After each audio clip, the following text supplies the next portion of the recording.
For the dead, but you guys already know that. And I'll be telling the story of the Little Thrigs. But before I start, I'm really nervous in front of big crowds, so if I screw up, just laugh and I'll feel all better. Sounds good. Okay. Once upon a time, in a corn country where hawking tigs are considered normal, there was a family of Little Thrigs. Actually, there was more than that. There was Pomamig and Patty Dig.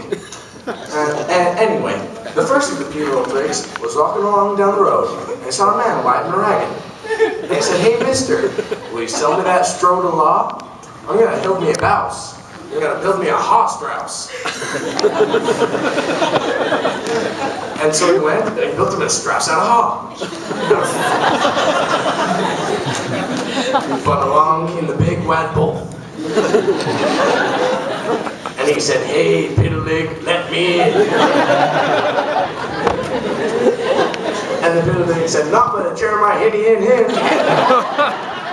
And the wolf said, "Well, if you won't let me in, I'm gonna huff, I'm gonna puff, I'm gonna hoe your blouse down."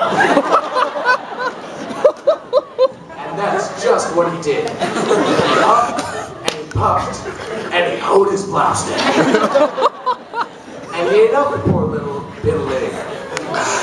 And anyway, the second of the Little Thrigs was walking along down that same road, and he saw another man riding around. And he said, "Hey, mister, will you sell me that stow to licks? I'm going to build me a house. I'm going to build me a hick stouse." And so he built him a stouse out of hicks. And along came the big wad bull. He said, "Hey, piddling, let me in." And the piddling said, "Not by Jeremiah hitty in him."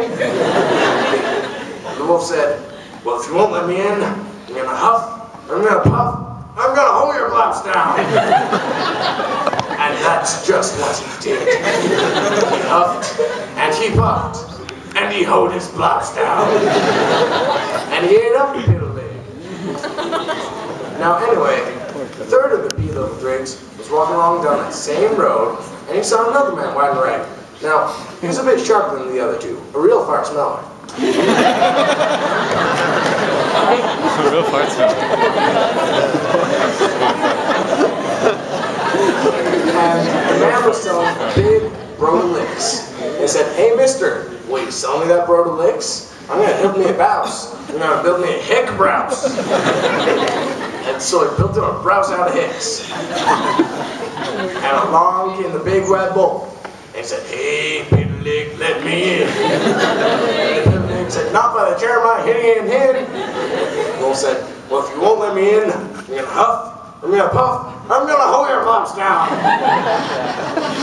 And he huffed, and he puffed, but he couldn't hoe his blouse down. So the wolf thought to himself, "I'll just run up on the bluff, and I'll chide down the sling." So he ran up on the bluff, and he chid down the sling. Now, the third of the Little Thrig knew what was going on, so he ran to the kitchen and grabbed a big pot of boiling water. And he put it over the fireplace, and when the wolf hit that water, he said, "Ouch." He said, "This is incredibly painful to wolves Gluteus Maximus."